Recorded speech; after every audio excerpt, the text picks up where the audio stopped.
for the UNX News. Extraterrestrials, time anomalies, dimensions, remote viewing, UFOs, UAPs, and USOs, ghostly encounters, abductions, Bigfoot, and more. Your end of the week news source for everything unexplained.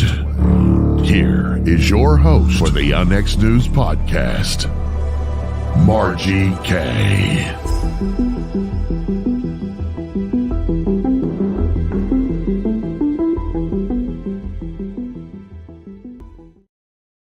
Good evening, everyone, and welcome to UNX News. I'm your host, Margie K., and we're here every Friday at 6 p.m. Central, 7 p.m. Eastern.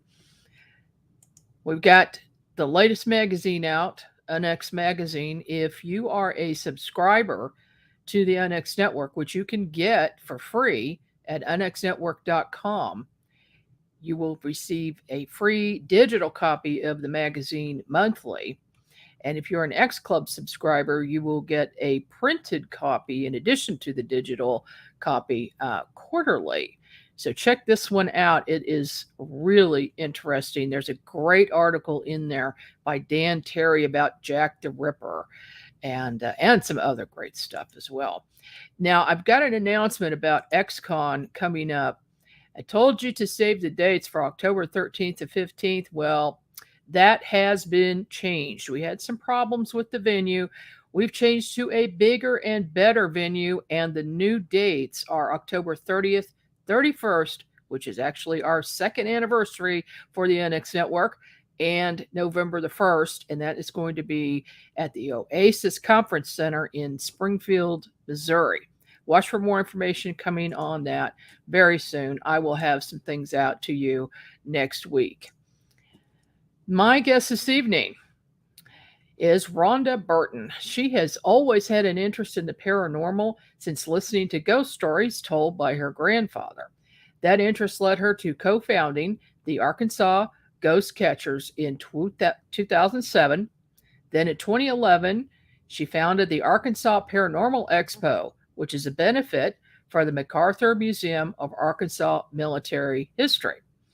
She's been featured on Biography channels, My Ghost Story, and Exploring Arkansas, Hauntings of Arkansas. Rhonda believes everyone should have the opportunity to learn and experience the paranormal, to be prepared for that one experience that will change their life forever. Welcome to the program, Rhonda. Hi, thank you. Well, thank you for joining me this evening. We met some time back when I spoke at your Arkansas Paranormal Expo, and yes. I was very impressed by the location, and of course, being in a haunted place is always wonderful. Yeah, and your speakers, and so I do want to make sure that before the end of this evening, we talk about your new expo coming up this October. Okay. But let's go ahead and start with your background. How did you get interested in the paranormal? You know, I think it was the empty nest. All the kids were gone to school, college, and didn't have anything to do. And I was watching Ghost Hunters on test when it started 20 years ago. I was watching it. And that's how I thought, I've got one of those cameras in my closet. I'm going to pull it out, video cameras, and here we go. I was hooked. So that's how I got started doing it, almost 20 years ago. So prior to that, had you had any personal paranormal experiences? Before I got involved in it, no. Maybe a couple of premonition happenings, but nothing as far as ghostly. Well, yes, when my stepfather died, the cabinets closing and someone sitting on the bed type feeling, stuff like that, but nothing like going out into a cemetery or anything like that. I didn't have anything like that. Well, that's paranormal enough. Yeah, it is. Yeah, it's and did that happen directly after he passed? Right before, and also on my daughter too. So both of them was before, the night before, actually. probably on my daughter. It was not. It was probably 2 months later, but my stepfather, it was the night before. Oh So my. within 6 hours, I would say. So you got this group together, and how many people are involved with you? Right now we have 5 women. We're an all-women group, and we do more of the teaching and fundraisers for different historic locations, old stay houses, and the MacArthur Museum being the main ones that we've supported over the years. But every now and then we'll get to go somewhere, and it's new. So. And is that mostly in the Arkansas area? Yes. Uh-huh. Okay. Well, here is this is from your website, Arkansas Ghost Catchers. I like your graphic there. Yes, thank you. Let's talk about some of the places that you've investigated. Let's start with this one. Hanger House. It's a beautiful old home inside, and there was a ghost of Mrs. Hanger that supposedly haunts the place. They've seen her on the stairs, and I've got several good EVPs. Not anything. There was a man actually talking, responding to me, but not a female. But that was a beautiful. I love beautiful historical locations. I mean, and just about any location you go into like that, you can pick up someone coming through. The EVPs will come through. The spirits will come through for you. So now that one, how long was your investigation at that particular property? We went probably 2 or 3 times over a 2-year period. It was, you don't, if it really is a, like Curran Hall, the Little Rock Visitor Center, if it's something like that, that's so active, I like to stay on it. If I can be able to go to it continuously, like once a week or at least once a month, and you develop a opening or like establishing a relationship where they're used to you, and they'll easily come through for you when you're doing EVP work. So, or better. Mm-hmm. Now, what stands out about that location as far as your investigations go? Hanger House. Yes. Really, basically it was calm. I'm not going to say it was one of the more haunted locations that I've been to, and I'm sure people that live there, there's new owners there now, they could tell you a different story. And I did see, they sent me a couple of years ago, they sent me video footage of a security camera that is a blur of it's a man going across the dining room, and he's got overalls, he's got a beard, he looks like it was really amazing, but for them to be able to capture it, and they were in the house, and he just was it's like a blur, but you can see the very beginning of him. It really was a neat picture to see. Mm-hmm. But as far as being in there, sometimes you can go into a location and it will be absolutely nothing, it'll be so quiet. And then the next time you can go in there, it'll just be crazy. That's, a lot of locations are like that.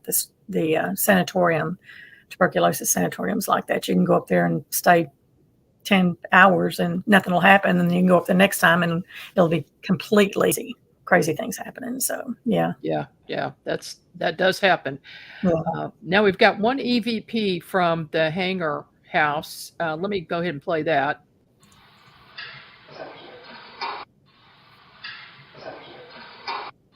Back here. I think the owner was looking for a book to show me, and I had my recorder on, and he responded back here, like trying to tell her where the book was. She was trying to find something to show me, and that was him responding to her, so. And was the book where you thought it would be? No. It was nothing, I could, because at the time you're not, unless you're live. At that time, I was not doing live recording. I was doing just plain video or audio recording. And now I use the laptop and I live record, and I know exactly when they're responding to me, and I can respond, and I can go in and review it immediate and know when they're responding to me and respond back to them. So with you're not waiting like the next day to So it's really, to me, it's a lot more handier to record on your laptop. Yeah, I guess so. Yeah. Yeah, that makes sense. Easy editing, really quick. Because the hard part is not doing the investigation. It's going through everything afterwards. Exactly. It takes forever. And Hours. I can't tell you how much stuff I haven't gone through yet. Just because of that. Yeah, I know. It's hard for people to understand that. They want to get involved in that, and you have to be prepared to spend hours and hours, massive amount of time in editing process. So you really have to be willing to do that to get involved in this. But a lot of people just do it for the fear factor, I think, basically, going to locations just to like a scary house or a scary location. So not quite serious. Yeah. So what is your main purpose for doing paranormal investigations? At the time when I started, I was very curious. I was just very interested in, was this really happening? And what I started out doing was the video and photography. And really the chances of you catching something on video or the photography is slim compared to doing EVP work, which ended up being my calling. So a lot of people have different callings. That was my calling, is the EVP work. So the voices. Yeah. Okay, I've got one more EVP here from the Hanger House. I'll go ahead and play that. Do you go back to heaven? Do you go back to heaven? Do you go? That was the owner, and she was asking, do you go back to heaven? And the male voice said, I do. And some owners I do interplay with and interact with them. I get them to ask the questions, and because they're used to them. And that happened to be the new owner of the Hanger House at the time on that particular one. But yeah, sometimes they'll come through for the owners are really good. They respond well because they're used to them. Oh yeah, definitely, especially if they live there. Right, exactly. So at the Hanger House, these people live in the house and they allow tours to come in. No. That's a private home, Hanger House.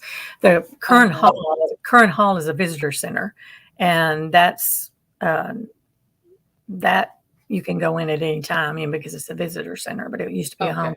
Hanger House, is definitely a private home. So. Okay. All right. And then here's another place that you've investigated.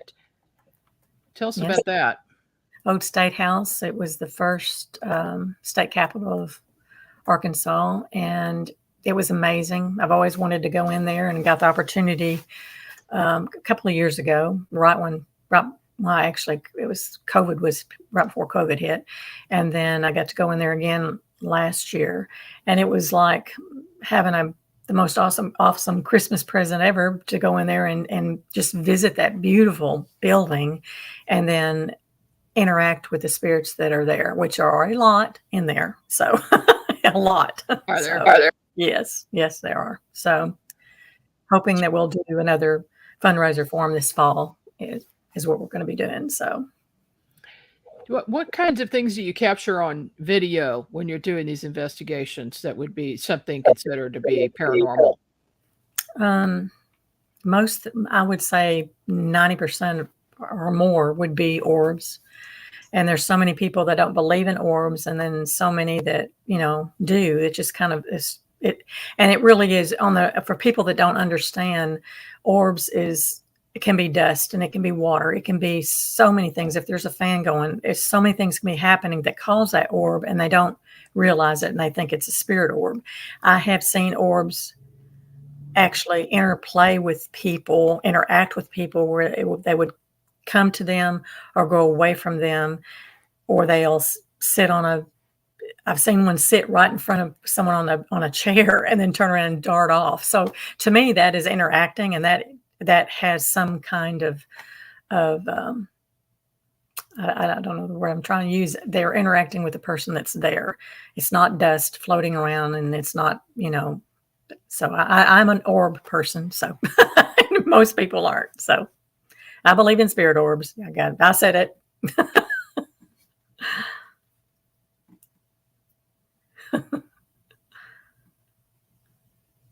Hope I lost you. Yeah. Okay. There we go. So I'm an orb person too. So I totally believe what you're talking about, because when you see it with the naked eye, Yeah. that's not something, an artifact being picked up by the camera. No. I've always wanted to be able to capture a shadow person or something like that, but that's not happened. And I've done a lot of video work, so that has not happened. I know people that have tried, and some that have captured them. So you can see them think quicker than you can catch them. That's true. That's true. Yeah. I was at the Deadwood Hotel in South Dakota a few years ago, and I had my little night vision camera with me. We're doing a night tour, just me and my husband with this guy who worked there, and he took us into the haunted bar. And as soon as I walked in, I just was holding the camera up. I wasn't even filming, and you see all these orbs flying back and forth behind the bar. Oh my God. And it was so fast that I couldn't even get video of it. It's crazy. Oh my gosh. Okay, so this one here is Hospital Hill. Is that correct? That's the tuberculosis hospital. Yes. Okay, and where is that? I've been told not to say it, so. Okay. Somewhere in Arkansas. It is in Arkansas. Yes, it is in Okay. West Arkansas. It's an old tuberculosis sanatorium, and it probably is one of the most haunted places, if not the haunted place in Arkansas. Had lots of things happen up there, but Did you get some EVPs at that one? I captured my first EVP up there, and that's how I got hooked. It was a little girl saying hi, the most sweetest, gentlest voice I ever heard in my life, and I was hooked from that point. And I've captured so many EVPs up there of all ages, men, women, children. It's an amazing place, and I've heard groups of people moving down the hall. Like you would hear, that was probably residual, but it was really crazy when it's pitch black, that hall in the darkness. Well, that's really kind of scary. And there is, there is a lot going on up there. There are some pretty bad spirits up there. So, you don't want to mess with those, because they put everybody up there, the ones, even the criminals. So, yeah. So, and a lot of people went through a lot of pain up there. So they were experimented on. And so, it's a sad place, and it's really kind of in disrepair right now. And it's not really a healthy place to go into, but probably one of my most favorite is one that I got with my sister. We were trying to take a selfie, and we were in an old nurse's station, and I was holding my phone up against trying to take this picture, and we took it and kept taking, took probably 4, and we were laughing. We had tears going. And then when I went ahead and hit the recorder on my laptop, because I thought we're using so much energy, and we're in such a good place and happy. And then this woman's voice came through when I reviewed that said, "This is silly, stop."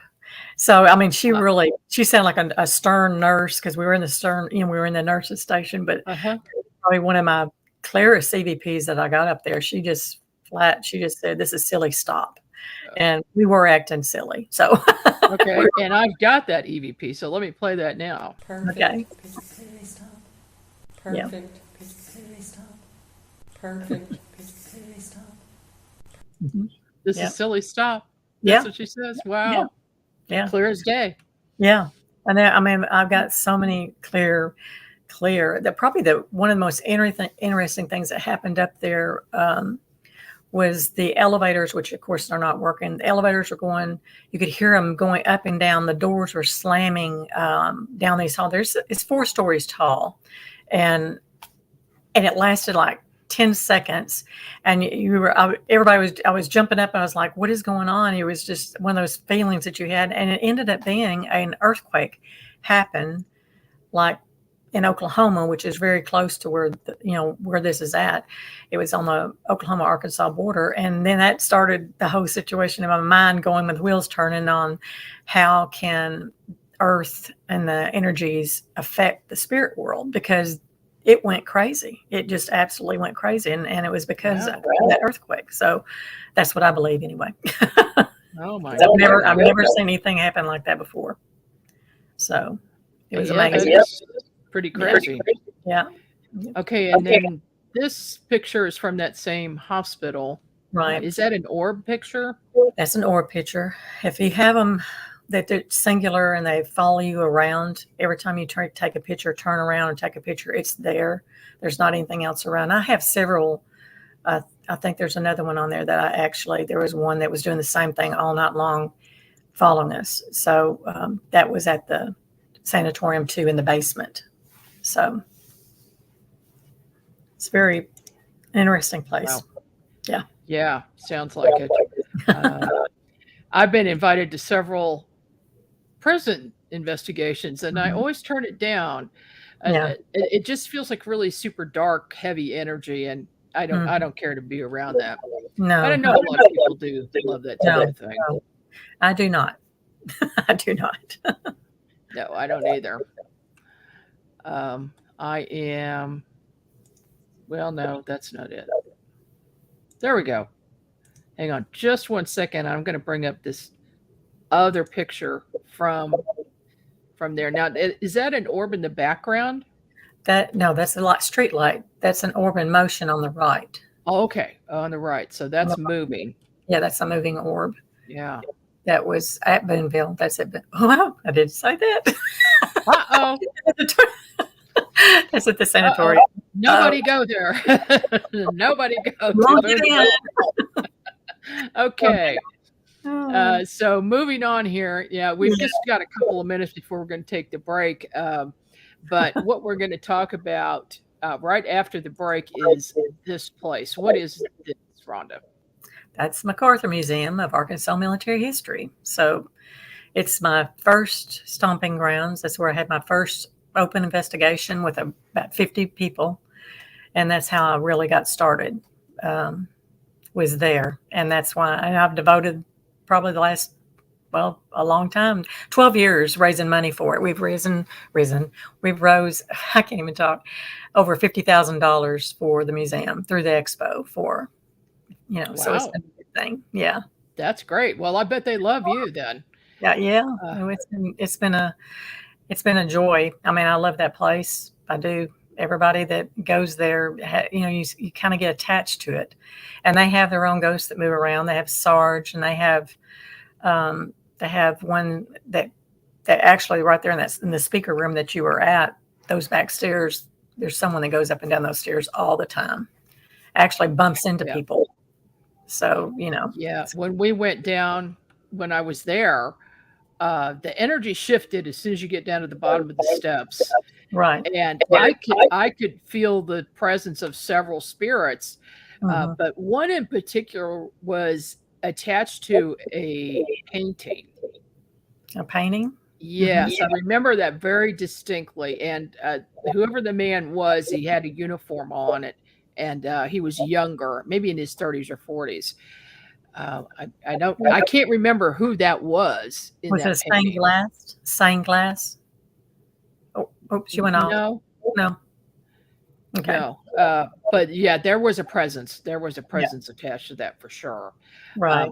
And so when you say MacArthur Museum, this is General MacArthur. Yes, he Museum. was born. Yeah, he was born at that place. Right. Yeah. And the museum is divided up into like 4 sections on upper and lower, first level and the second floor, and then they have a basement, and it's the top floor that he supposedly was born in. So they're to the right on the top floor. Basically, the room the speakers are normally in is where he was born, because it was divided into quarters. So, from what I understand, and it's a very interesting place. Whether you're looking for ghosts or not, it's a great place to visit. Oh, yes. Especially if you're into military history. Right. It has a little bit of everything in all wars in it. It's really, really neat. Yeah. to go into. Okay, it's- well, we're up for a break, and we'll be back in just a couple of minutes, and we've got more, and we're going to talk about the water method when we come back. See you Okay. right after this. Okay.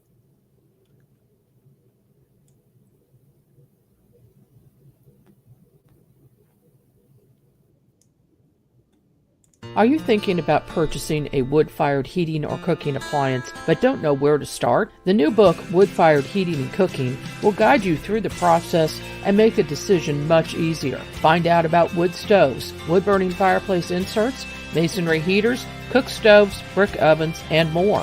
Learn about operation and maintenance, buying and storing wood, even how to make your own charcoal.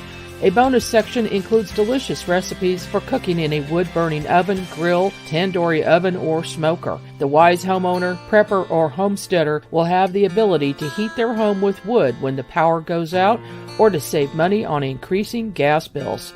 Wood-fired heating and cooking is available at Amazon. Visit www.woodfiredpub.com for more information. That's woodfiredpub.com.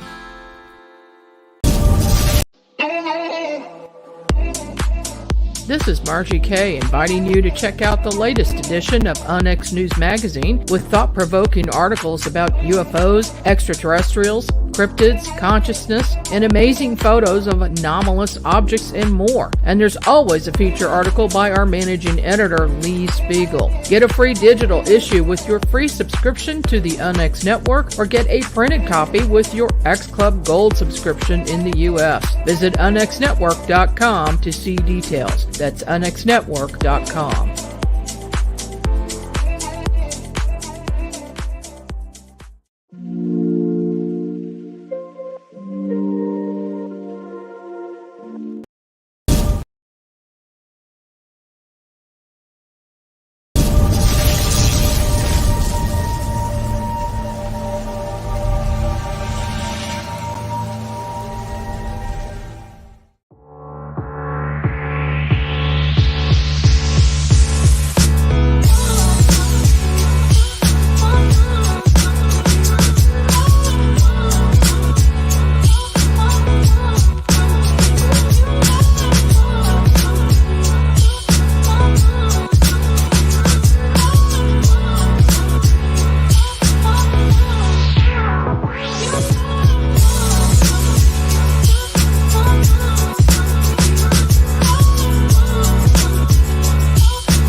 Okay, Rhonda, we are back. This is Margie Kay with NX News, and speaking with Rhonda Burton this evening.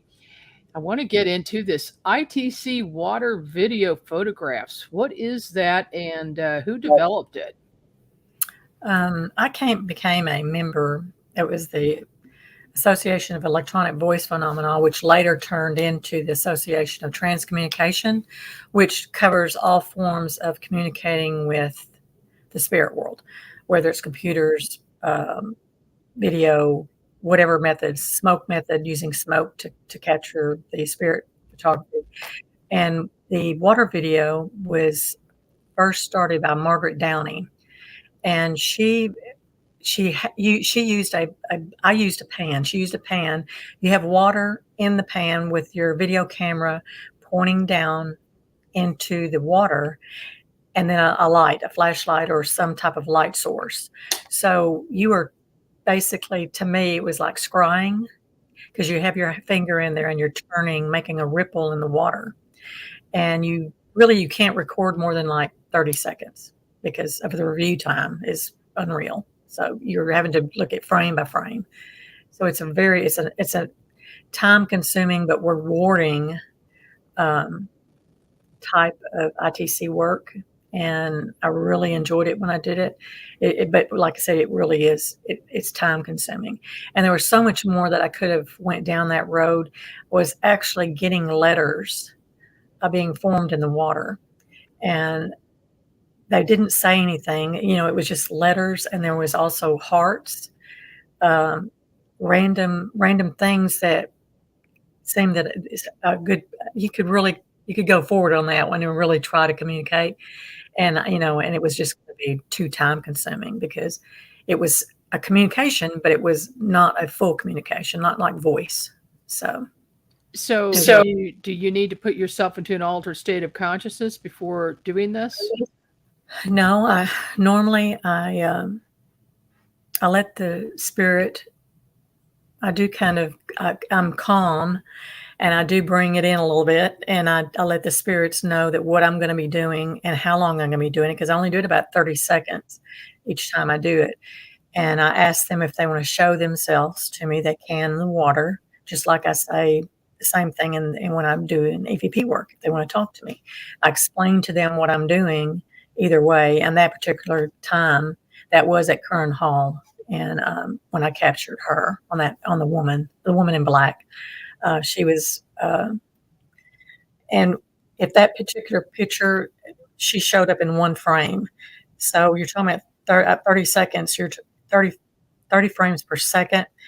You're reviewing all these frames, and she popped up. And so that's my finger, and I am twirling the water. So there's a ripple effect, the light source, but she's standing out. If you look at the lower right, it's a dog or a child.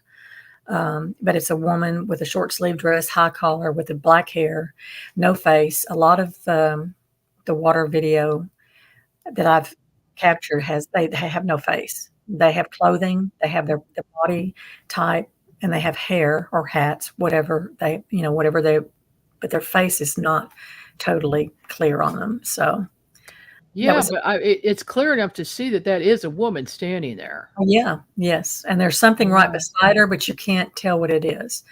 It's just it's very hard. It's either an animal or it's a child. Interesting. And Mary is one of the hauntings there. The one she died in childbirth. And what about this one? It's a bird, and I captured it at my home, and I was doing the same thing. I tell them what I'm going to do if they want to come through. This is just an odd animal. I think it's a bird, but yet I call it a bird. I call it an eagle because it's the first thing I thought of. But you see the light ripple affect the lines on the side of that. That's where I captured in other pictures letters and different emblems and stuff. So, and like I said, it's one frame. You won't have very rarely do you have multiple frames. It's not like leading up to one picture. They pop in and they pop out on those in that water video. Mm-hmm. So it's really kind of amazing. So do you think it's a reflection that you're picking up? Yes. I mean, I really think it has something to do with the person doing it. And their ability to communicate to the spirit world and on who comes through. I don't know why animals would come through, but I know that I did have a lot of different types, and you have to know that that's what looks like a woman, or if that looks like a bird, or if that looks like a child. It's just different. People don't understand exactly. They're going to say that it's just all your mind and what you're seeing, but when it pops in one frame and goes away, it's kind of amazing. And you're asking for them to come through, and that's kind of a confirmation for me on that. So.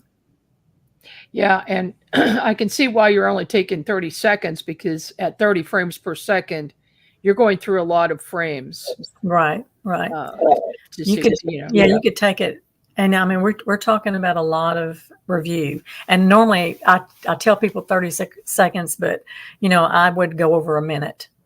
And I would, because you get so wrapped up in it that you're hoping that someone's coming through and And sometimes they do and sometimes they don't. But actually, that was one of the best ones that came through on a water video.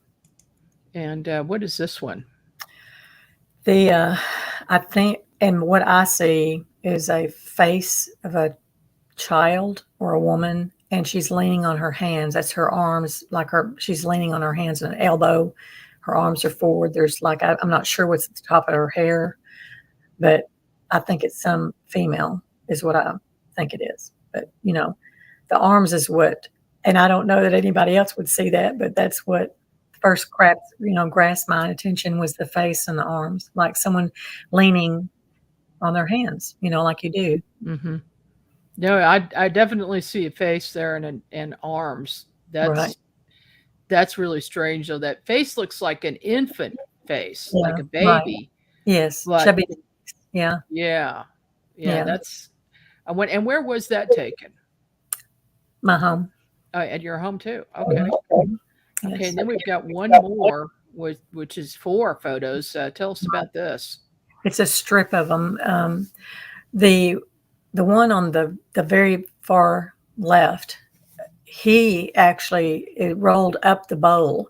When I took the picture, or when I got the picture, that face was the clearest face, but right above him onto the right, going up the bowl, there was like a shadow of him going up the bowl, his face. So it was like he was starting to form at the top of the bowl, and it came all the way down to get that picture there on the left.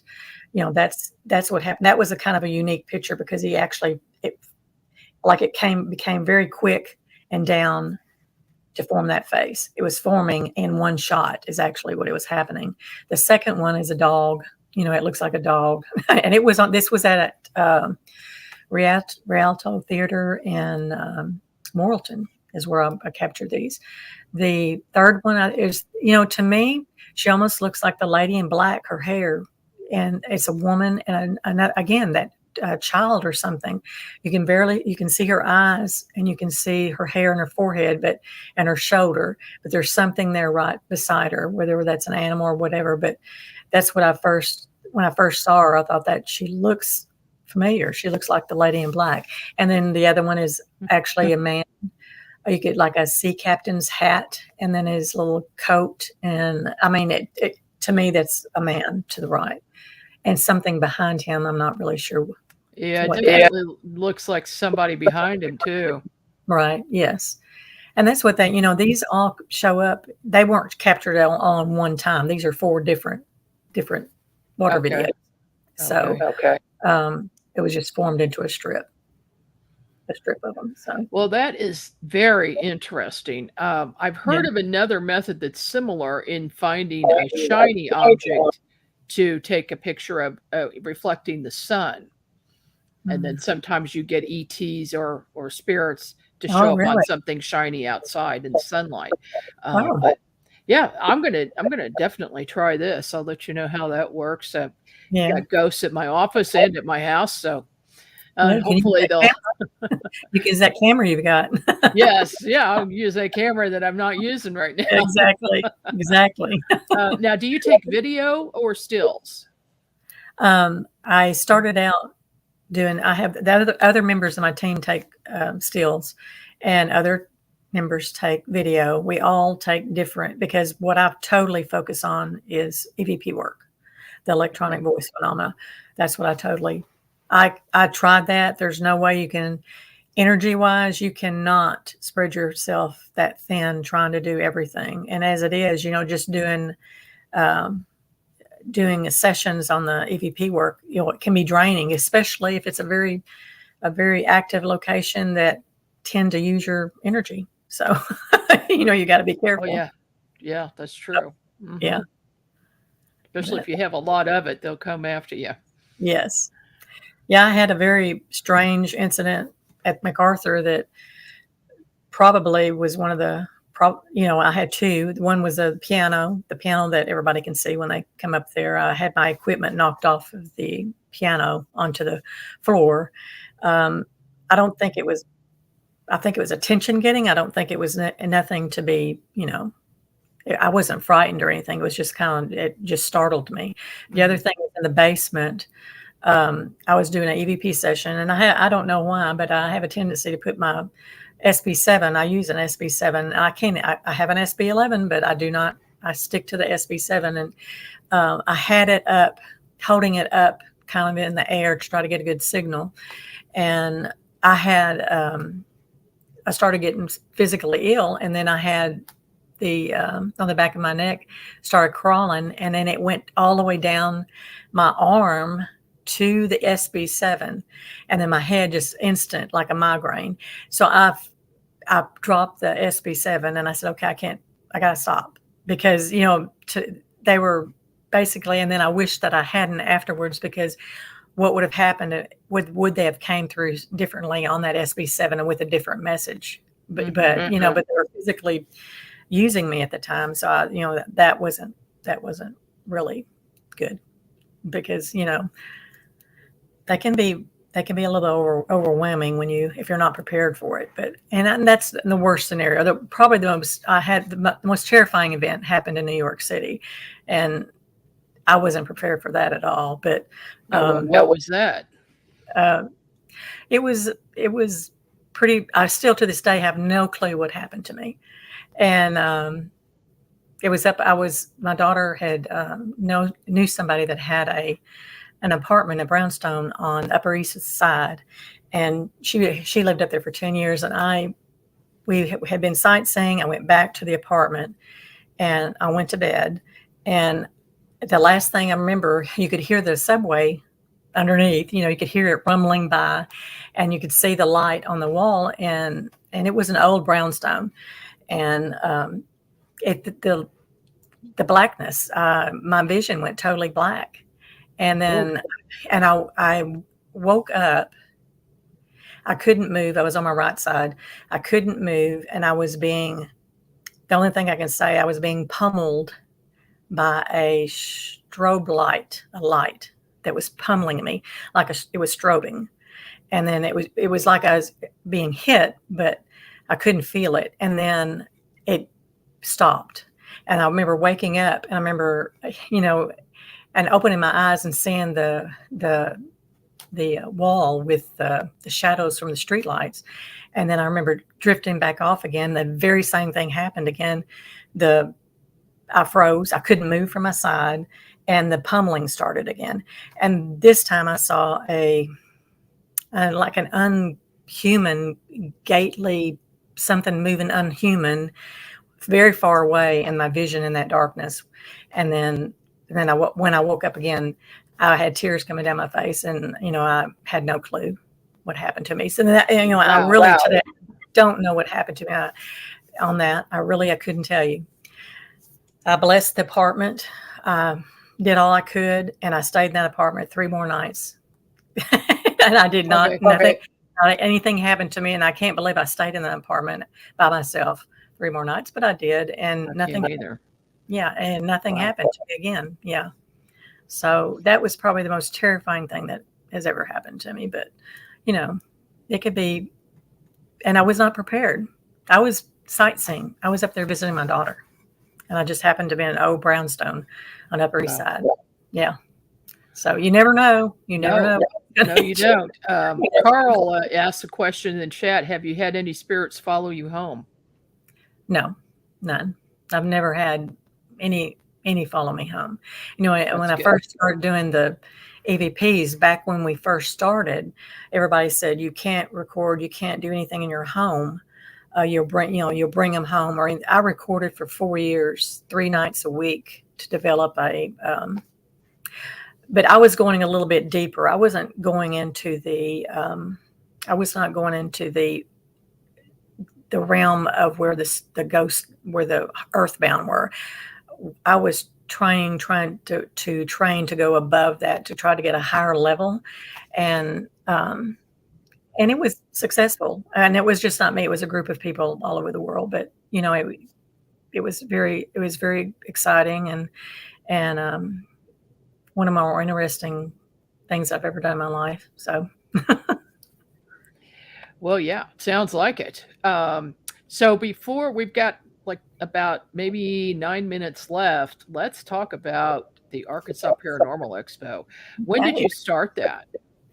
It's 2011. So this is our 12th year. Yeah, 12th year.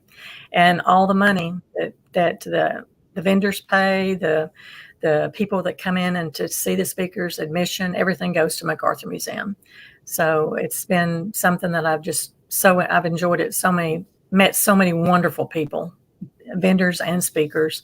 And some of the speakers come back, most all of them come back every year because they love the expo, they love the museum, they love the feeling that you get when you come to the museum because it's special. So And who are some of your speakers and what are their subjects? let's see, Ken Gerhardt, he's a cryptozoologist and he's awesome. I really enjoy listening to him, and I think he's going to talk about Bigfoot in Arkansas. So, and then I think he's actually going to give some training. He's going to do a 101, I think, on Sunday. We have a new Bishop James Long. He's an exorcist, so that's going to be interesting. That's totally different than what we normally have, and so it's going to be very interesting. Listen to him. Carol Pate's one of our psychics. That's local psychics. That's world renowned, and she's got a huge following, and she's wonderful. And I have 10 speakers. Robert Swain, another Bigfoot. Martha Decker, she's from Texas. She's a Haunted Hill. She's a paranormal investigator. Mm-hmm. I have Eric Rentamaki. He's from oh goodness, I think he's from Michigan, and he's the one that had a UFO experience, and also he founded the Uperlights. They glow in the dark rocks. They're really nice. They're really cool. Adrian and Tina, of course, everybody knows them. They're paranormal. They have their paranormal story, and Pat Fitzhugh has his paranormal story. Martha Ziegelmeyer, MUFON, she's awesome. Love her. Let's see. I can't remember if I've forgotten anybody. I think that's everybody. I hope that I did. So you've got 10 speakers. You've got over 2 days, plus Yes. a lot of vendors are there. We have on 2 vendors. floors. Yeah, 2 floors. We have paranormals. I call them paranormals just because they're in the paranormal field. Then I have regular people selling regular things on the first floor, along with the psychics. The psychics is on the east end, and I have psychics that you can come in and you can have a psychic reading.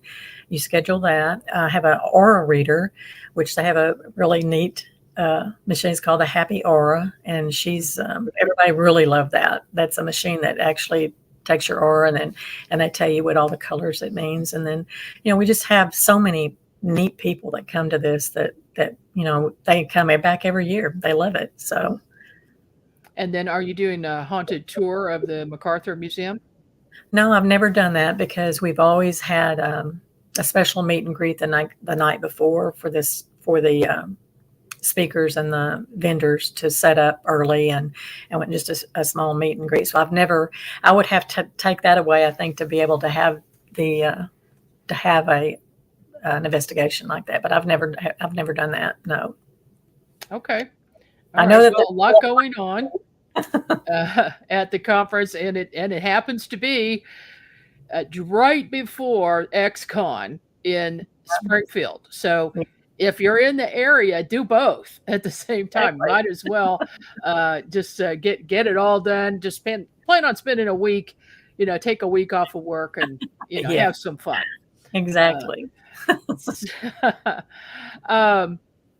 We are going to actually, how much are the tickets? And $10. $10 a children, day? $10 a day, and children under 12 are free.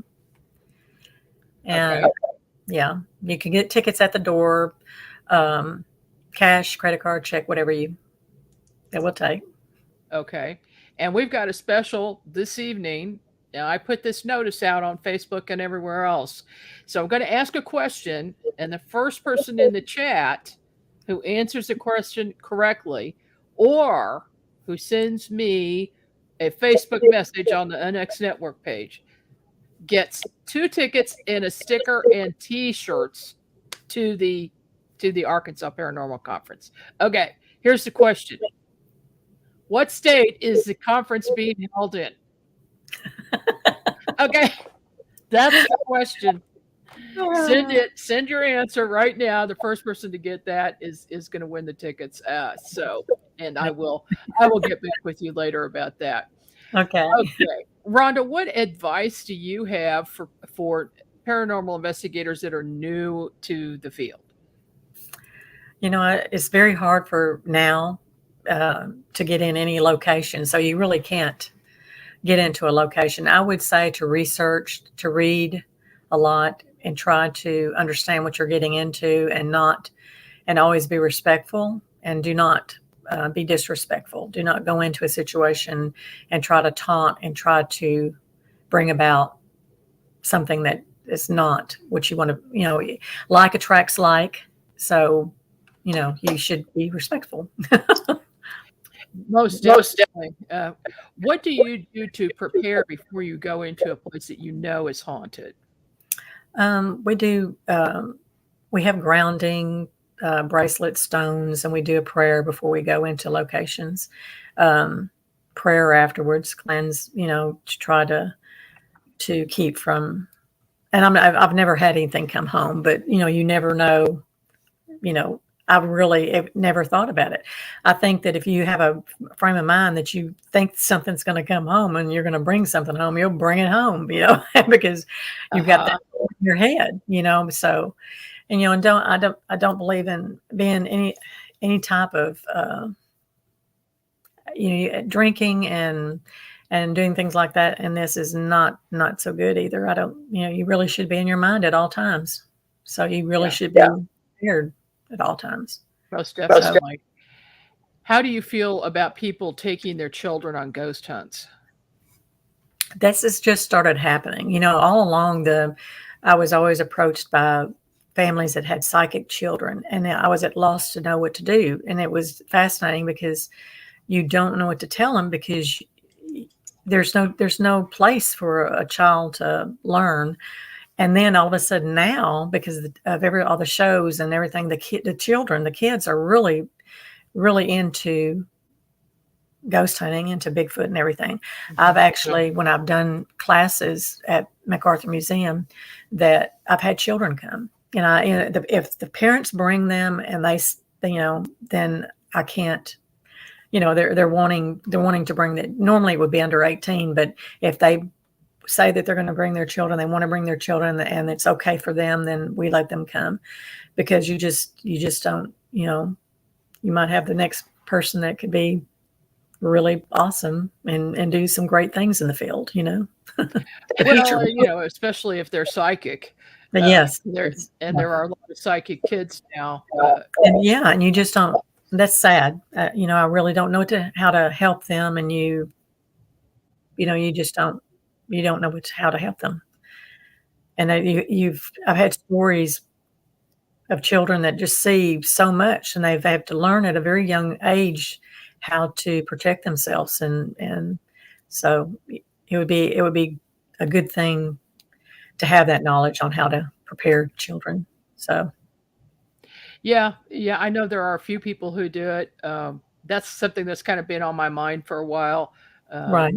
Because they do really need some training, and especially when the parents don't know what the kid is talking about, they're at a loss. They don't know what to do, where to turn. So, right. Yeah.